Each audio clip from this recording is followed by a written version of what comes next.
The drink, we're clicking to the environment. We're clicking to the environment. We're drinking to the environment. Yes. Okay, can you hear me, Steve? Yes. Hey, Ted. How's it going? What's going on? What's up? Hey. Yo! Oh my God! It's happening! It finally happened after like what, 2 years? Something like that. I don't even know. I lost track. I But know. yo, this is fucking awesome. Dude, how have you been, man? Good. Super busy. Tell me You all the know. details. Let's go. What's going on? I've just been like working a butt ton. That's On good. a bunch of different projects, more Nat Geo stuff with sharks. That's kind of been like the niche that I've fallen into over the last like few years. Hell Yeah, yeah. and it's all good stuff. That's What about awesome. you? Your sight for sore eyes. You're looking good. Oh, thank you. You know. No, dude, I'm fucking dead tired right now, man. I'm running out 1 hour of sleep, like Oh legit. no. Yeah, so after this, I'm legit taking like a 3 hour nap. But Oh nice. um, what's it called? Oh, I did not mention to you. Oh, well, you have a drink, so that's cool. I was gonna. Yeah, I've already started. So, huh? I said I've already started. Right? I'm gonna actually. Bear with me. Ugh.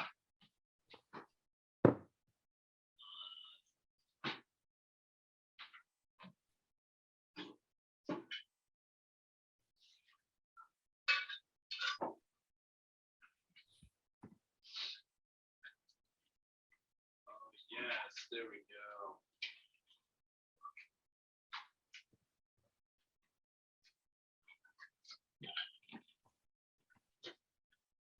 Oh, it's a good day in the neighborhood. I'm just not gonna. I didn't look that up. Oh well, it's cool. Um, but yeah. So, dude, it's just I'm like I was like tired and trying to stay awake, and then as soon as you popped on, I'm like, woo, let's go, dude. Thank you so much for being Oh, on the cheers. show, man. Cheers to you, Yeah, dude. absolutely. Seriously. Oh my God. Yeah, this has been like for everyone that's watching. This has been a long time coming. I know. Finally, the stars have aligned and our schedules lined up. Dude, I'm actually yeah. supposed to be working right now, but I was like, I can't cancel on Ted again. I mean, if it's work, I would get it, but I appreciate the fuck out of the fact that you just put me before work. I appreciate that a hell of a lot. It's like freaking, yo, I, I'm just like, I look up to you in the whole film environmental realm, if you will, like even when Yeah. because when we met at Okeanos, like I was like, dude, this is like my dream. Like this is it. I mean, Yeah. unfortunately I didn't have all the qualifying skills and everything at the time, but I it was awesome. Like especially Yeah, but what we you're were still working on and doing like stuff. video stuff, right? I see Excuse you're me? posting. You're still doing video Yeah, media stuff. I'm like my vehicle of environmental film, so to speak, is this. Oh, that's awesome. I mean, that's Yeah. important. So I'm like I've actually been like getting more consistent with posting twice a month, like Oh, in good. terms of the podcast. Yeah. I've been like going gung ho on my side business of water. So I mean, it's it's been a lot lately. Yeah, man. Good for you. Good for you for like staying on it. I would have all my side projects, they always get like thrown to the wayside as soon as I get busy. So like props and respect to you for actually like staying committed to the cause. I I mean, one of my dreams is to actually have this show monetized. Yeah. By who, I have no freaking idea, but that'll come in time.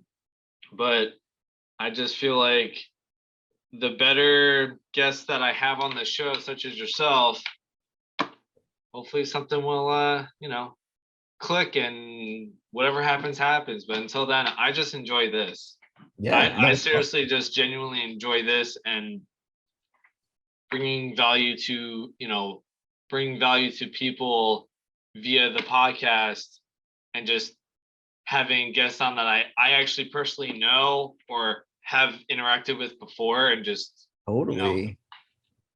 so that's what I'm just aiming to do. How's so for those that don't know you, like, introduce yourself, give a brief background, especially on how we met too, even though I kind of mentioned that a little bit, but No, totally. mention All right. all that stuff, then we'll kind of go from there. Cool. Awesome. So I'm Steve Holloway. I am a documentary filmmaker for the last 10 years, and I specialize in environmental filmmaking, especially a lot of ocean stories too. I've been an associate producer and editor on Shark Fest and Shark Week shows for National Geographic and Discovery. And I guess now recently Disney Plus, they've been airing some of our shows as well. And then Ted and I actually met at my last big gig at Okeanos Foundation for the Sea, which is a philanthropic nonprofit that specializes in sustainable sea transportation in the Pacific, combining traditional knowledge from Pacific Islanders and meeting that with modern technology that's sustainable, like solar powers and coconut oil engines. Yeah, and that was fun. That was amazing, bro. Like, pre-COVID times, like, oh man, that was great. oh wow, yeah, that was way pre-COVID times. Holy crap.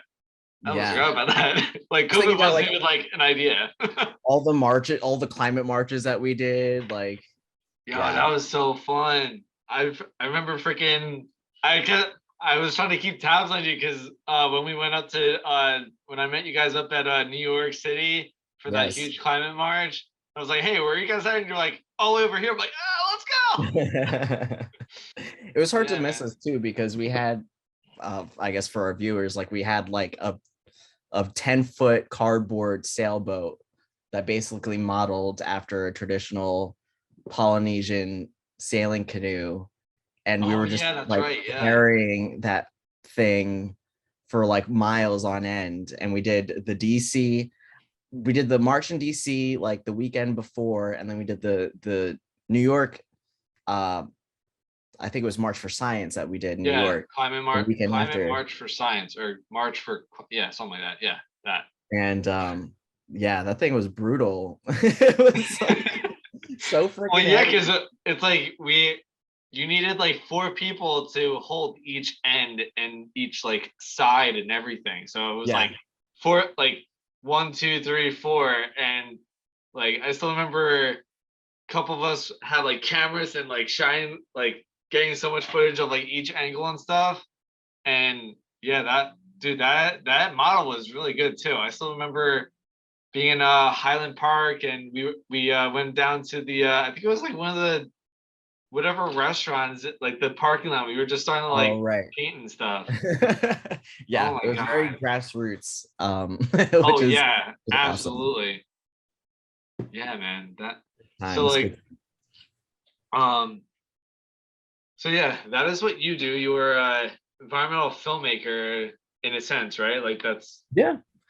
I mean, now that I'm doing more of like shark related stuff, I guess like you wouldn't consider it in the same realm of conservation as the work that we were doing in Okeanos, which was like the primary focus was environmental conservation and spreading awareness about the oceans and how, like indigenous knowledge can help support, future solutions. But what's cool about the Shark Week stuff is that like, even though some of the programs aren't necessarily like conservation focus, there's usually obviously a theme about protecting the oceans in all of our shows. And it's funny because like when I first started doing Shark Week stuff back in like 2000, it was before Okeanos, so it was like 2014 or 13.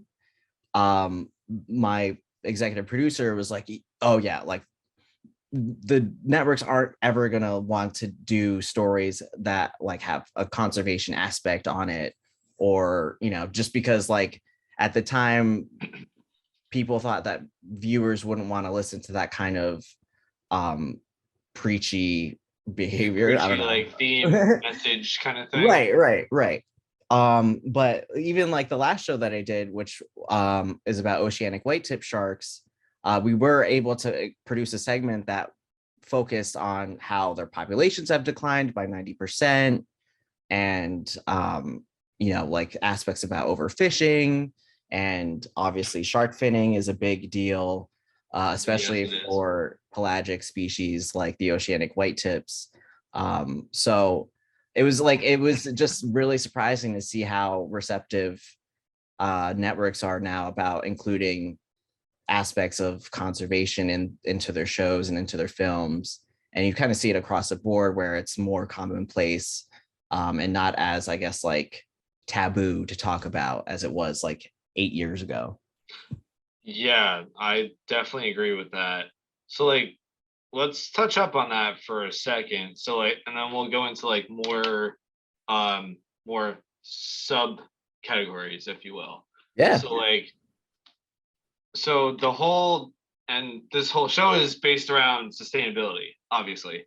So Yeah, totally. let's dig into that a little bit. So like, and I'm actually glad that you brought it up, because you just pretty much said like, before this whole, I guess, paradigm shift of like sustainability being a whole thing now, because Yeah. like once one like mainstream company pretty much put it into like their marketing campaign, all of a sudden snap and wildfire it went. Like all companies like, oh yeah, we're more sustainable. Like if I had a nickel for every time I heard a sustainability campaign or the word sustainability just used to make consumers obviously more satisfied about buying whatever product or service it is, it's like, dude, I would be a freaking billionaire right now. And Yeah, but like totally. it's just what are your thoughts about it, like how, because after sustainability, like just the word in general, it just became so mainstream. I Mhm. just feel like it's lost its purpose, its actual like deep meaning. Like I I don't know if I asked Yeah. that correctly. Yeah, that like brings up a good point, because like now that sustainability is very mainstream, and like every company has their own sort of initiatives in terms of what they can do to help contribute towards sustainability or offset their carbon footprint. Um, it's really great, but I think like you mentioned, some of the initiatives probably lost its potency in terms of like how strong people advocate for it, because it's so commonplace now. One thing Yeah. I will say though is like just working like for Nat Geo, or like producing things for Nat Geo, Right. they're not only just like pushing more of the conservation issues with like their Shark Fest, also comes with initiatives like Shark Awareness Day, where they post a lot of stuff and things like that. But I know that in terms of like on the production side, they also ask production companies to start tracking like their carbon footprint for the actual production too, which is Okay. something new that happened like That's pretty interesting. recently. Which is like a total pain in the ass if like you're on the production standpoint, because you're like, okay, I need to Yeah. add up all my flights and then like figure out how many miles, like there's a lot of math involved, which is like Well, yeah, that's definitely, that's a lot more thinking and like, I right. mean, I don't mean it like that, but you have to be a lot more conscious of, okay, we're about to go to, I don't know, say New Zealand or whatever, and we want to be more emission conscious, if you will. And Yeah. so, okay, let's like grab this giant lug and stuff as much equipment in it as possible. So then we just have to pick up one bag instead of like 5.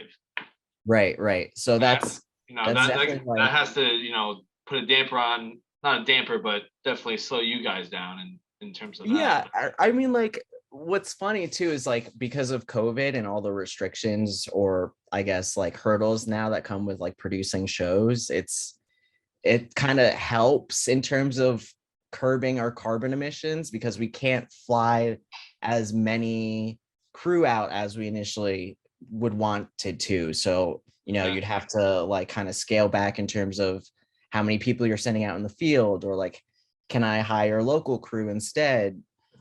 Which is obviously, better for the environment because you're not sending out 10 people, you're sending out 2 people and then hiring the rest locally.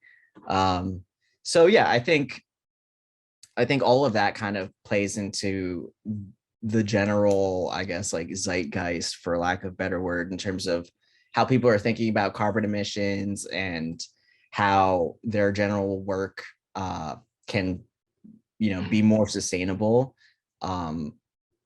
Just, behind the curtains as much as it is in terms of like endorsing sustainability and conservation awareness. Right. So this just popped into my head. So like I want to actually touch up on it too. So we're talking about how sustainability is whole mainstream now, and you hear like every commercial, every other word, whatever. Like when, like before sustainability became so popular now, like you hear it every 5 seconds, like I said. Like Yeah. before that, when you heard it and you actually like really learned about it and stuff, like when you heard it then, what did you like, what came to mind? Like what kind of like word association or mentality came to your head like then as opposed to now, if any kind of change? That's a good question. About that for a second. Yeah, I mean, like, so No, that's like a deep question, but I yeah, just popped into my head, so I'm very curious. I mean, when I thought, I guess it's hard to think back of like, well, yeah. So when I thought of sustainability, like maybe 10 years ago, for example, definitely like, you know, energy efficient, or energy alternatives, for example, like you think solar, you think wind, Right. which was kind of what we were promoting at Okeanos, because, like if you're using cargo shipping as an example, which contributes so much to, the global carbon emissions by, having to freight things by ships all the time.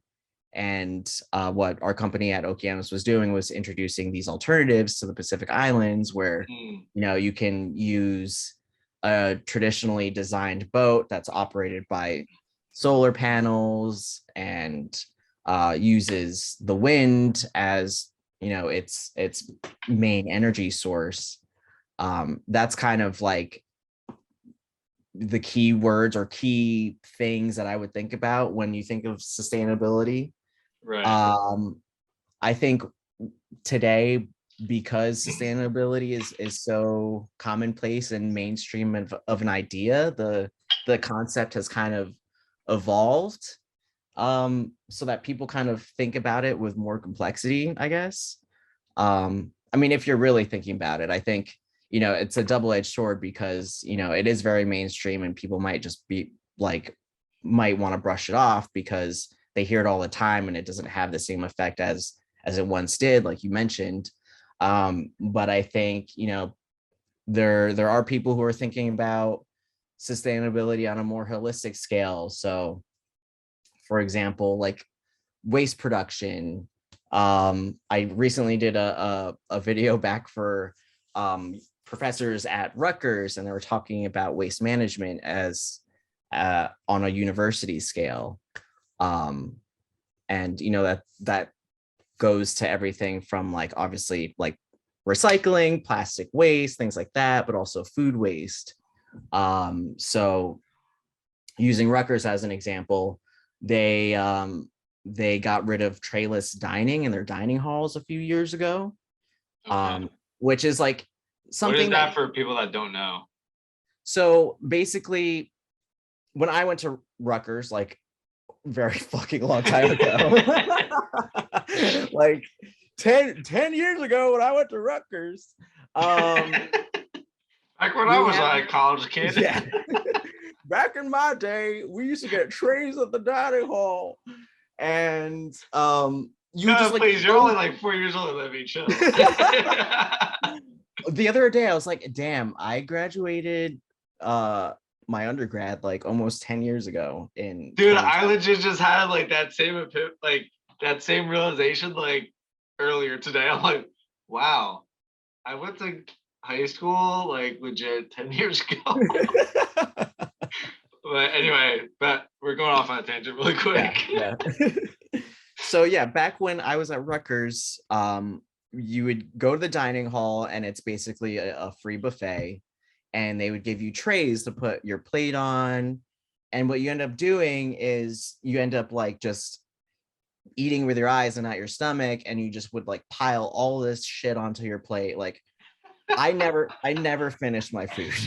Yo, I did the same I never finished my food because like you'd be like, oh, like I'm gonna take this and take that, and also you're paying like, I don't know what the number was, like $15 per meal swipe.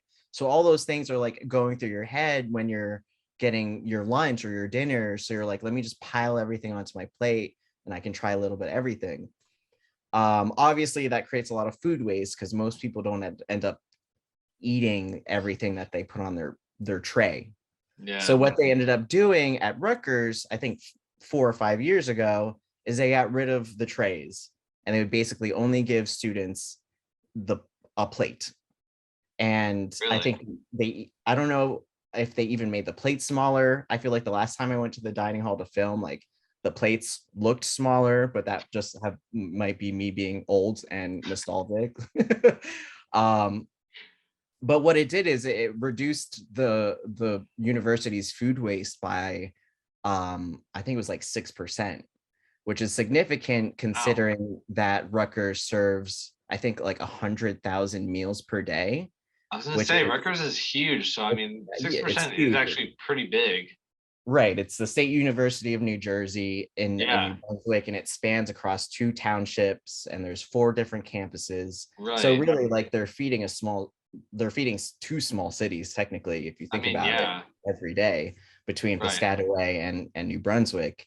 So just initiative like trayless dining reduces, waste and ultimately their carbon footprint significantly. Right. And you wouldn't think of, just getting rid of trays at a dining hall as a sustainability initiative.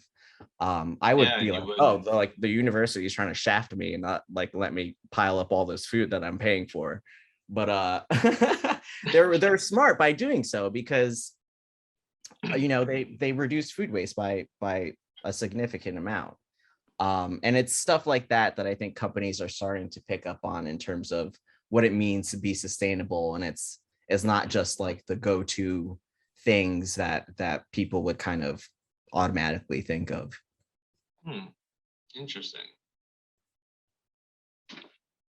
All right, so I'm gonna throw this at you really quick too. Okay. I know we had I think I told you this earlier where I like to have like a little baseline of like a couple of questions, but like throughout the whole show, I just start like my mind just starts throwing racing. them at me. Yeah, exactly. I'm like, I'm not gonna think of like all these until later on. So here's just a couple good ones for you, just to get your mind going. But no, I mean, so when oh God, I just forgot it. This hard-hitting investigative journalism prep that you just sold me on, and then you forgot your question. No, but seriously, thank you for actually answering that last question. Like how it it's interesting to hear like your mindset like before sustainability like got really mainstream until now. So that's actually pretty interesting. And it's funny because actually my job actually supplies Rutgers too, in terms of seafood. So that's Oh, actually, no yeah, way. it does. Okay. So it's really, we're all connected. I mean, Um, indirectly connected, yes. yeah. Like the establishments that we work for, yes, we are connected, which is kind of crazy actually. Um, okay, we were thinking, all right, hold up. We gotta backtrack for a second. So, oh, actually, no, I do remember it now. Okay, so when you when you think of sustainability, like what are like if you could think of just three words, Mm. take a second, like take a minute or so. I'm like, I'm just curious on like what you think about when you think it when you hear sustainability. Yeah. I think one of the first words would be reduce. I think we're naturally like conditioned to think of sustainability as recycling. Um, but really the first part of the whole reduce, reuse, recycle kind of circular economy supply chain system that we've been taught as children, the most important aspect of that is reduce. Mm, um Again, I'm using like this video that I did for Rutgers as an example, in terms of like reducing the amount of stuff you use. I know they're trying to get rid of like plastic bags at their takeout well, in a few months, dining that's going to be hall. an actual thing. Yeah, yeah. And even, I mean, like, I don't know if you have this by you, but like Jersey City, where I live, for example, they banned plastic bags, I think, for the last 2 years now. Um, Yeah, so it's Governor Murphy is going to be banning it, I think, starting March or April. My friend oh, sent me the link, and I literally looked at it, and then that's I forget what date it was. I can't remember if it's. I want to say it's like March, but I'm probably wrong. But yeah, that I wait. I thought wait, Jersey City has been doing it for a while. Yeah. yeah, I think for the last, definitely over the last year, because I was still, Okay. yeah, I would say for the last 2 years. um How do you feel about that? no, I was so excited for it to start happening, because you like, you go shopping and then you come home with like 20 plastic bags, and like they just sit in your house, if anything, or people just end up throwing them away. But if you look at other like when I went to Germany for a film festival, none of the stores had bags. Like it was just the culture to bring your own bag. And I think starting to build that culture of sustainability here in the States starts with simple initiatives like getting rid of bags in stores, or like if you need a bag, charging people 10 cents or 20 cents, so that they're incentivized to bring their own bags. That's part of it. And I know, like, I mentioned recycling, and obviously recycling is great and you should still do it.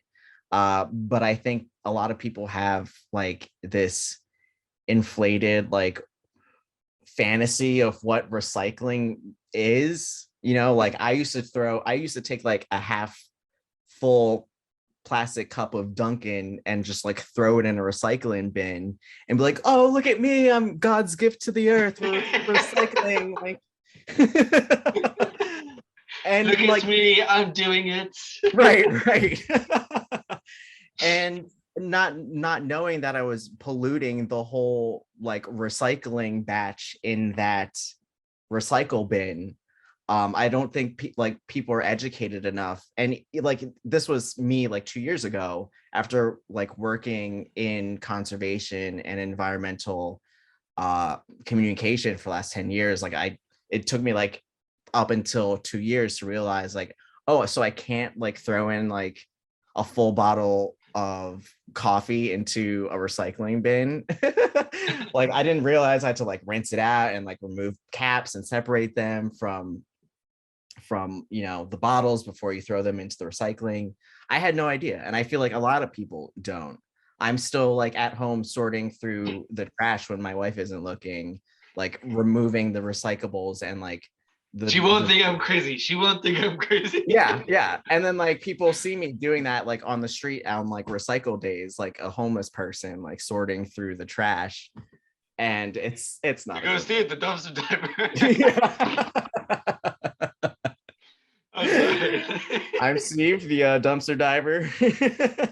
At your service. At your service. The name's Halloway. So that's that's like that's I think that's a part of it. There's just not enough awareness out there in terms of like what recycling means. I think only, I don't know what the statistic is, but I think in the US, like only like, what is it, like 10% of what ends up going into the recycle bins are actually recycled. Actually, I'm pretty sure it's even less than that. I'm pretty sure it's like 4 or 5. No, 6%. I think. Hold on. You might be right. 6 sounds right.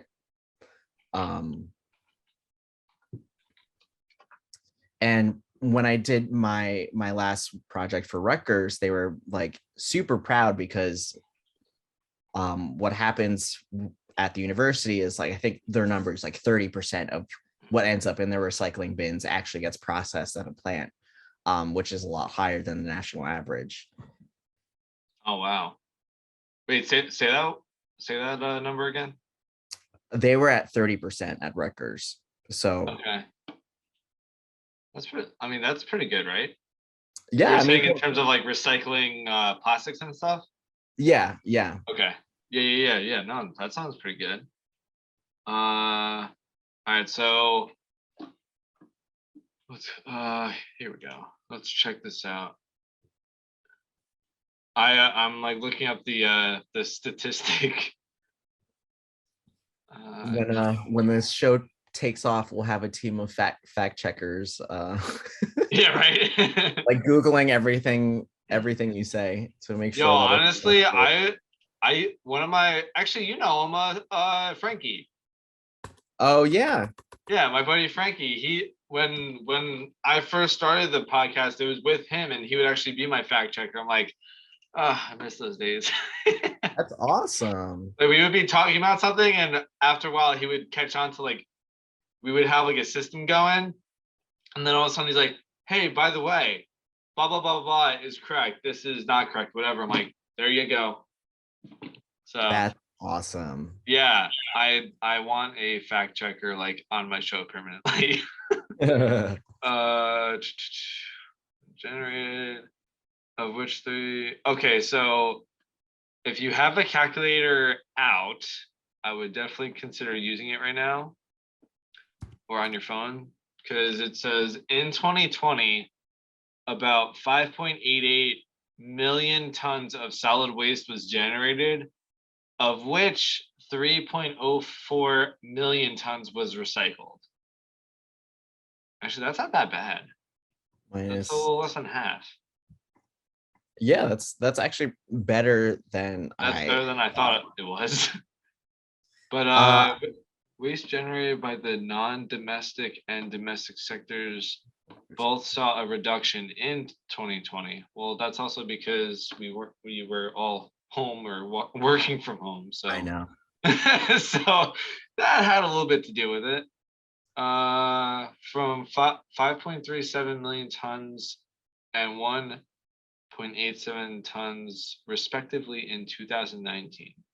Yeah, see, so actually less last year. Wait, I'm sorry, no. Less in 2019, because it says from 5.37 million tons and 1.87 million tons respectively to 4.12 million tons and 1.76 million tons in 2020. Okay, honestly, that kind of just confused me. No, wait. All right. So, of which that was recycled. Waste generated by both domestic and non-domestic sectors both saw a reduction in 2020. From that to that in 2019. Okay. So it's saying, I just had to read it one more time. So it's saying from 5.37. Here, I'm gonna actually share my screen so you could check it out too. So that everyone could do the math with us. Yeah, right. All right, you can see the screen now. Yeah. All right, so what I'm reading right now is right here. Whoops. It's always a generation recycled.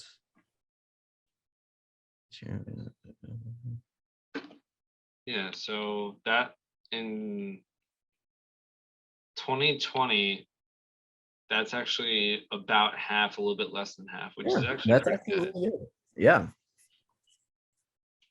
Okay. So I guess it's getting better. It's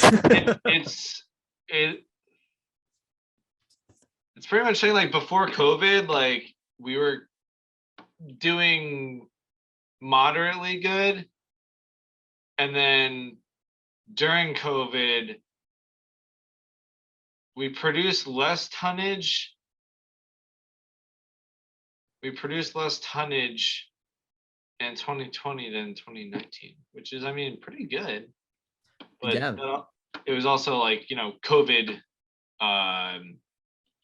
what's it called? COVID influenced. Right. That's interesting. If you want to know more, if you want to check this more out, I just want to like check out that. But it doesn't say anything. Oh wait, here we go. Food, plastic and food waste generated. Compared to 2019, plastic waste generated fell by about 7%, while recycling rate of plastic was the same in 2020 at 4%. Oh, okay, so it's really 4% recyclable. I'm pretty sure I'm understanding that right too. Yeah, I'm on this site that has these recycling statistics, and it says Environmental Agency. Although 75% of America's waste is recyclable, we only recycle around 30% of it, which is interesting. Yeah.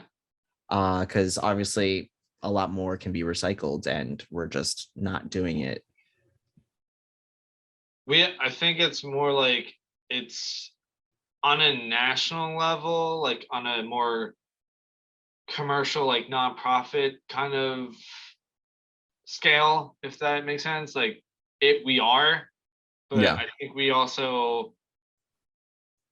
to do as much there as we should be doing, like on a local scale, like you said before, like in your community, like that's huge too. Because also when you say in your travels, like for example, where I live in Belmar, New Jersey. So like in my travels, I make sure I really have to start bringing like a plastic bag with me, because then I could actually like throw more shit in it on my way back home from the boardwalk. But my point is that in travels, don't be afraid to just pick something up and then throw it out. Like even if you have to wait until you get to your car or to your house or whatever, like it honestly does go a long way. And also you're cleaning up your community at the same time. So it's like a win-win. Yeah, absolutely. So I mean that's how I feel. I mean, we should all just do that. Get a little, to go like, from Bath and Body Works, a little fragrance like hand sanitizer, and then go about your day. It's all good. Yeah. No, absolutely. Pick up some trash. Pick up some trash, clean up your environment, and feel good about it. Win, win, win. Another statistic that I'm finding here is that I think is really funny, and I've seen this like in other places, is that women generally tend to recycle more than men. Really? And I know there was sexist. a Vice. Well, it's funny because there was a Vice article that came out like 2 years ago, where they did some sort of survey with men in the UK, and basically the crux of the article was saying that men recycled less because like they were afraid of it like making them look feminine or like Oh, like homosexual. demasculating them or something? Like yeah, like recycling is like emasculating, which is You're like weak how, if you recycle. right. And it's like how literally That's so toxic weird. I've never heard can that toxic before. masculinity be. And wrapping that with like my time in the Pacific working for Okeanos, like all these men who are like really big, like burly Polynesian dudes. Dude, Like some of those dudes I saw, you showed me pictures and like even from the films, dude, they are big dudes too. right. They're very like macho, and Yeah. they're at the same time like very in tune with nature, and Yeah. it's just part of their culture where like you respect the environment because you have to live with it on these very low-lying islands. So that Sorry, kind of say like, that one more time. oh, I was just saying that they have to live in nature or have to live in balance with nature because they're living on these low-lying islands, and their ancestors have lived there for thousands of years. So it's just part of their like conservation is just embedded into their culture, and they're very stereotypically like manly and they can do very butch things that like I couldn't do when I was out there. But at the same time, they're very in tune with the environment. So I think it's just like the Western concept of conservation too is kind of skewed because clearly men are not recycling at the same rates as women because they think it's emasculating, when there are populations of men out there who are super manly Really? and love the That's environment. Crazy. I'm actually writing down that statistic right now because then I'm going to make a post about it. Yeah, and I can send you the link too. Yeah, please. And then we're going to move on to the next two words that remind you of sustainability. And then we're going to close out the show and have you on for another time to finish this amazing show we call nice. The article before we move on, the article from Vice is called "Men Don't Recycle Because They Don't Want People Thinking They're Gay," study finds. Really? This is from 2019. Oh wow, that's like legit recent. Holy crap. Yeah, that's crazy. Well, if you are a guy listening to the show, I don't care what anyone says, you recycle the fuck out of your your environment. You will get the ladies really quick. Don't worry. I will make sure of it. Yeah. No, but seriously, like, I mean, yo, that I'm gonna interview a woman about. I should definitely do that. Interview a woman about how showing like your feminine side in a guy relates to sustainability. Yo, that's a good concept. Yeah, no, and I think about it a lot because like what I want to do eventually is like create a story about gender, or I guess Western gender roles and their connection with the environment. Because you think of studies like that and it's like, well, why is it emasculating to recycle?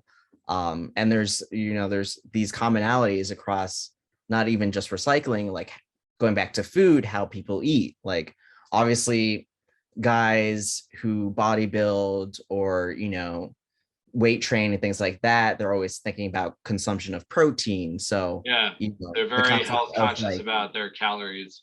Right. So like eating meat is like a stereotypical masculine thing. That is true. Yeah.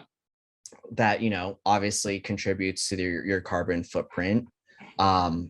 And the documentary Game Changers, I don't know if you've seen it. Yes, I was actually about to bring that up. Game Changers. directed by the same director who directed Racing Extinction for Okeanos, Louis Sikoyos, and that's really all about, you know, like changing the paradigm of how athletes view consuming meat, and really how there are so many plant-based alternatives that are like just as good for you, if not better. Yeah, absolutely. And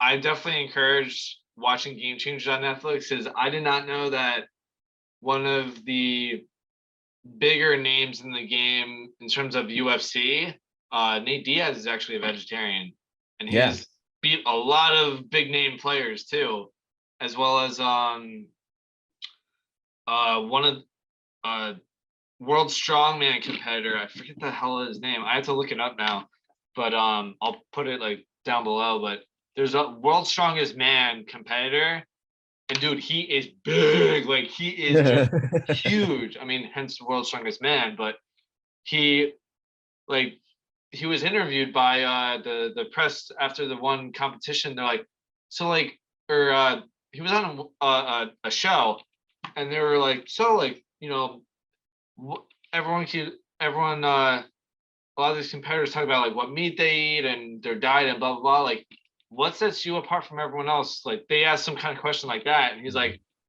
oh, I don't eat meat. They're like, wait, what? Like, you don't, like, what do you eat? He's like, I'm a vegetarian. I've been a vegetarian for like 10 plus years or whatever.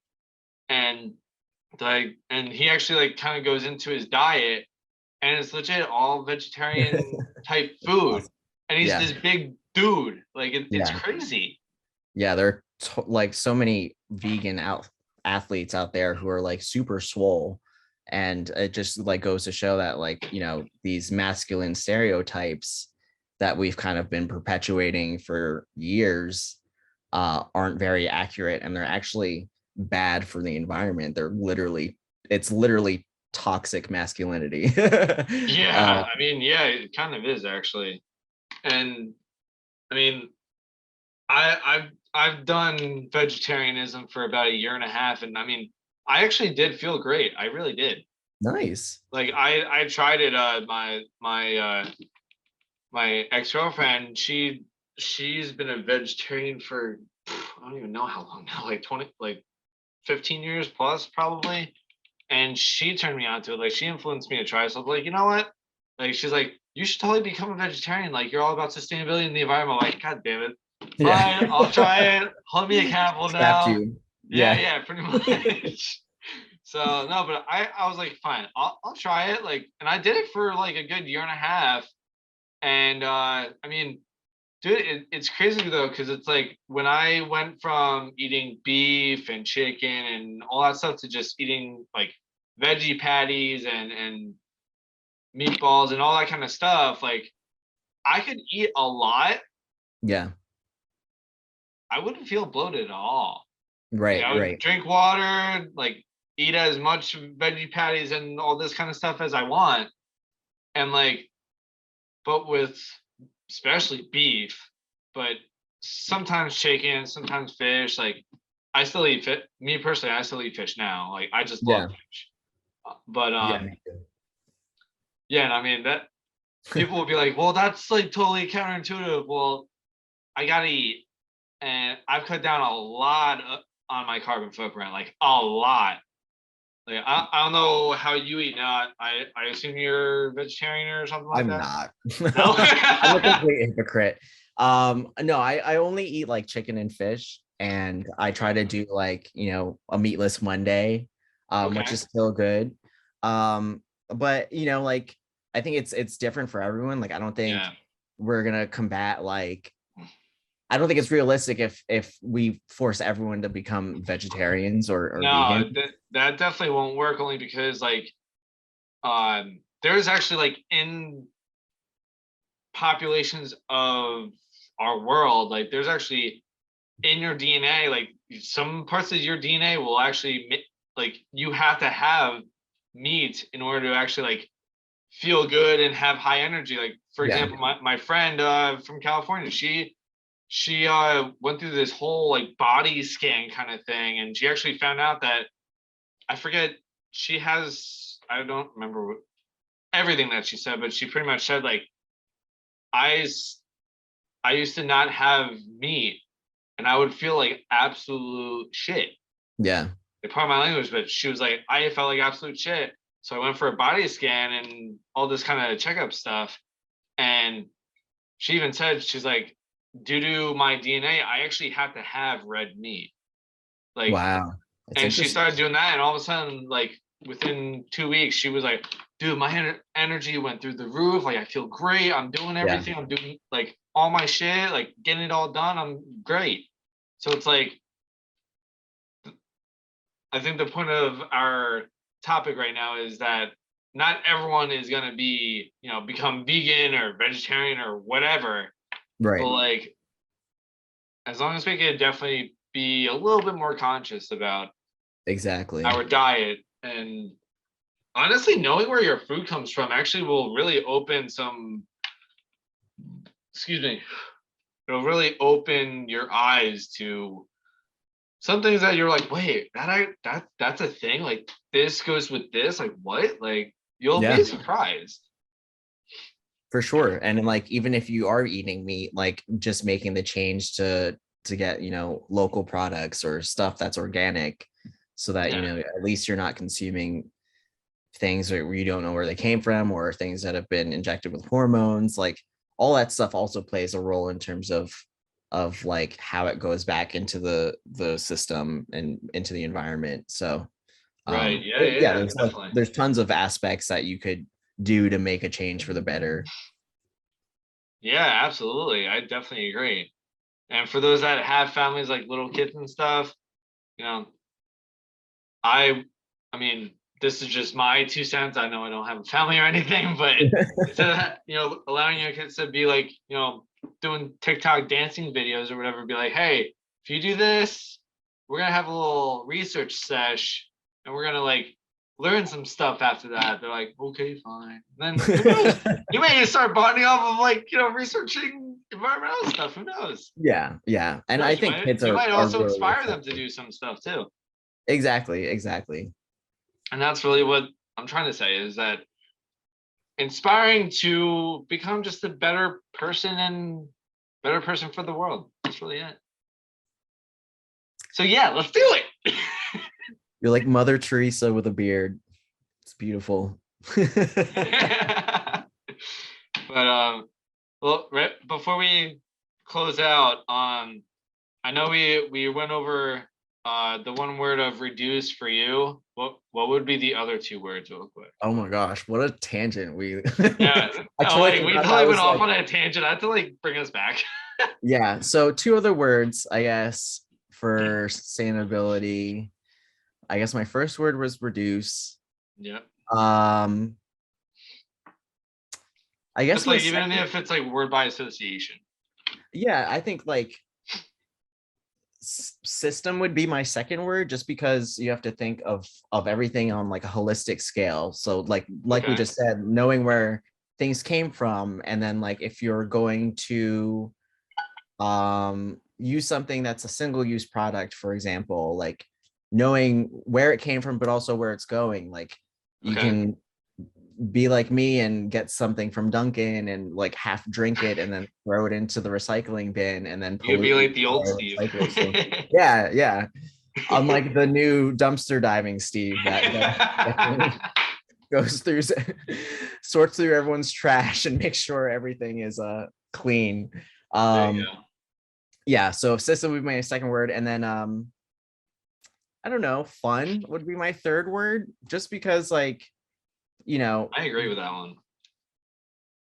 I think the problem with a lot of initiatives, especially around sustainability, is that people think like, oh my gosh, this is going to be labor intensive or it's going to be expensive, but also there's aspects of fun, for example, that goes into sustainability and makes it very fulfilling. And going back to Okeanos, which is, I'm trying to like to do my best to like wrap everything into a tidy bow for us, but like going back to Okeanos, I appreciate it.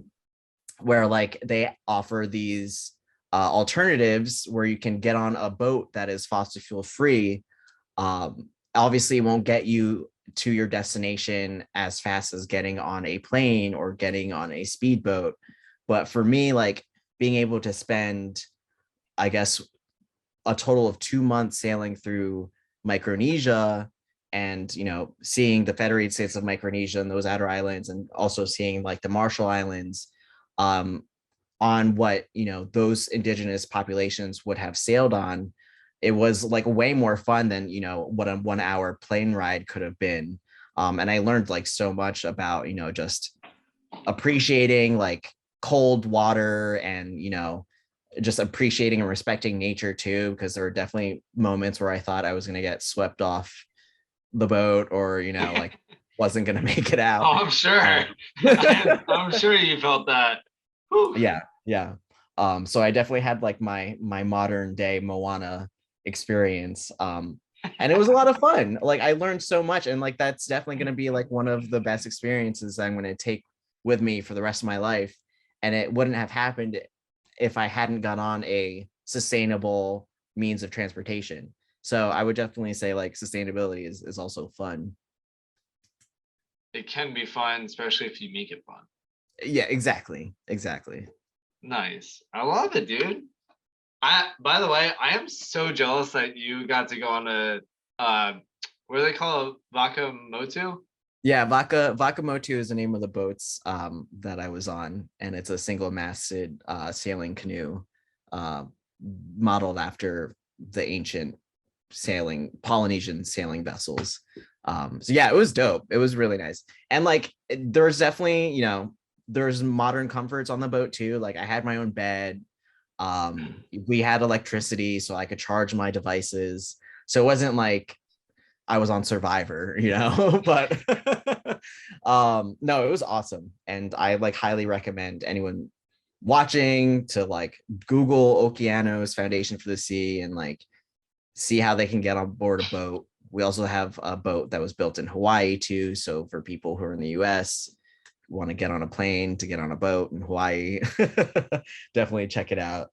So, dude, that honestly sounds like an adventure of a lifetime. Oh yeah, it totally is. And there's what's cool about ecotourism is like there's more initiatives like this happening. Like you can get on a boat in the Philippines, for example. I can't remember the name of the company, but they do something very similar. Well, they'll like have you go sailing on their like sailboat for a few days, and then they'll stop at their like eco resort. And it's all, just very rustic, like built how, people lived back in the day, and you can just like chill on the beach and enjoy life. So there's tons of eco tourism activities out there. Just gotta find them. Just gotta find them and be able to travel. That too. Dude, Hopefully. That's awesome, dude. Well, let's we're definitely gonna have you on the show again to like talk about more of this, because there's plenty of other questions to ask and talk about and all the fun stuff. Yeah, and man. Making sustainability fun, as you said, which that is the thing that we're doing, which is awesome. Man. So let's definitely drinks up to you, man. Thank you so much for being on the show again, dude. Thanks for having me. It was great catching up. Hell yeah, dude. And yeah, that's about it. Until next time. Until next time, my friend. Stay classy and keep your inner Moana alive. Thank you. I'll try. I'll grow my hair out for the next show so I can yeah. Totally do it. We'll see about that. Yeah. All right. Thanks, Ted. All right, man. Talk to you later. Enjoy, dude. Have a good day. All right. Bye.